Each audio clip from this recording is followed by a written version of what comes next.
بسم اللہ الرحمن الرحیم۔ صرف 5 منٹ کا مدرسہ قرآن و حدیث کی روشنی میں 3 جمادی الثانی۔ نمبر 1، اسلامی تاریخ۔ مسلمانوں کو عظیم فتح کی خوشخبری۔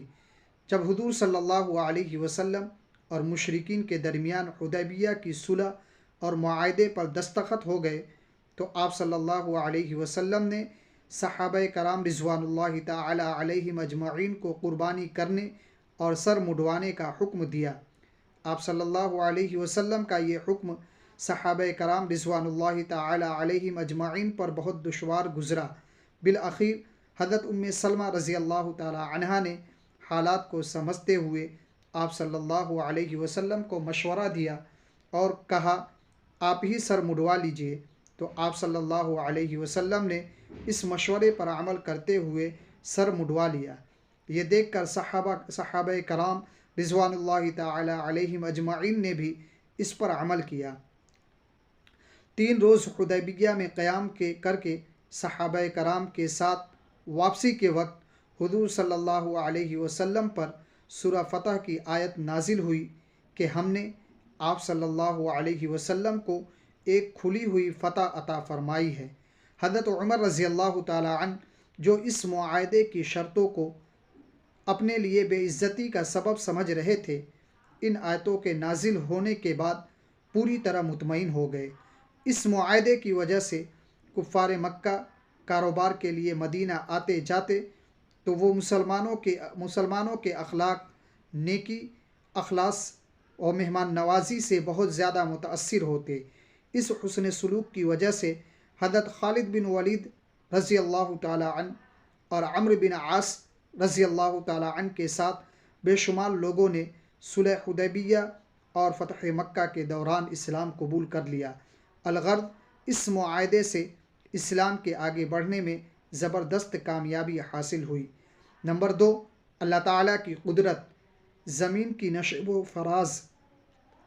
زمین کے فرش پر غور کرو، اللہ تعالیٰ نے کتنے بہترین انداز میں اس کو بچھایا ہے، جس پر اللہ تعالیٰ کی لاکھوں مخلوق بسیرا کر رہی ہے، اور پھر اللہ کی عجیب حکمت کے اس زمینی فرش کے ایک حصے کو دوسرے حصے سے تھوڑا اونچا رکھا تاکہ پانی ایک طرف سے بہہ کر دوسری طرف جا سکے اور اس طرح مخلوقات کو فائدہ اٹھانے کا موقع مل سکے، اور آخر میں وہ پانی سمندر میں جا کر گر جائے۔ اگر زمین ایک طرف سے اونچی اور دوسری طرف سے نیچی نہ ہوتی تو پانی زمین پر جمع ہو کر اس کو سمندر بنا دیتا، چلنا پھرنا بھاری ہو جاتا اور کام کاج ٹھپ پڑ جاتا، جیسا کہ سیلاب کے زمانے میں ہوتا ہے۔ قرآن میں اللہ تعالیٰ ارشاد فرماتا ہے، وہی ہے جس نے زمین کو پھیلایا اور اس میں پہاڑ اور دریا پیدا کیے۔ نمبر 3، ایک فرض کے بارے میں۔ اذان جمعہ کے بعد دنیاوی کام چھوڑنا۔ قرآن میں اللہ تعالیٰ ارشاد فرماتا ہے، اے ایمان والو، جمعہ کے دن جب جمعہ کی نماز کے لیے اذان دی جائے تو سب کے سب اللہ کے ذکر یعنی نماز کی طرف دوڑ پڑو اور خرید و فروخت چھوڑ دو، یہ تمہارے لیے بہتر ہے اگر تم جانتے ہو۔ نمبر 4، ایک سنت کے بارے میں۔ تیز رفتاری سے چلنا۔ حضرت ابن عباس رضی اللہ تعالی عنہ بیان کرتے ہیں کہ حضور صلی اللہ علیہ وسلم جب چلتے تو چستی سے چلتے، سستی سے نہ چلتے۔ نمبر 5، ایک اہم عمل کی فضیلت۔ سورہ اخلاص کا ثواب۔ رسول اللہ صلی اللہ علیہ وسلم نے فرمایا، جس نے قل هو اللہ احد 10 مرتبہ پڑھی، اللہ تعالیٰ اس کے لیے جنت میں ایک شاندار محل بنائے گا۔ نمبر 6، ایک گناہ کے بارے میں۔ ماتحتوں پر ظلم۔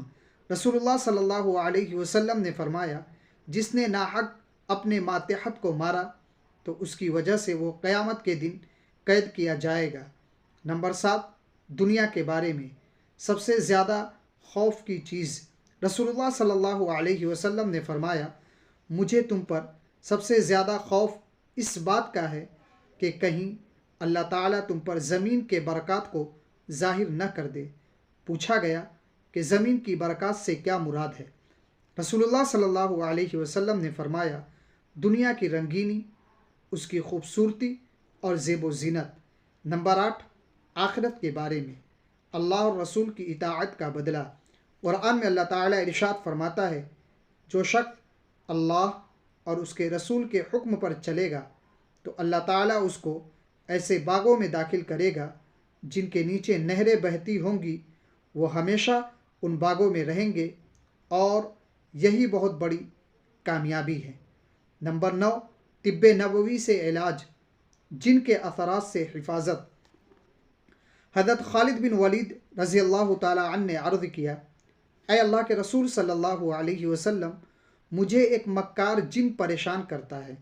تو آپ صلی اللہ علیہ وسلم نے فرمایا، یہ کلمات کہو، اعوذ بکلمات اللہ التامات من شر علم لا یجاوزہن بر ولا فاجر، من شر ما ذرأ فی الارض ومن شر ما یخرج منها ومن شر ما یعرج فی السماء وما ینزل منها ومن شر کل طارق الا طارق یطرق بخیر یا رحمان۔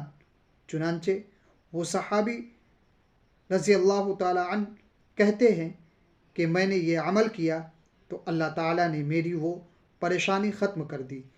نمبر 10، قرآن کی نصیحت۔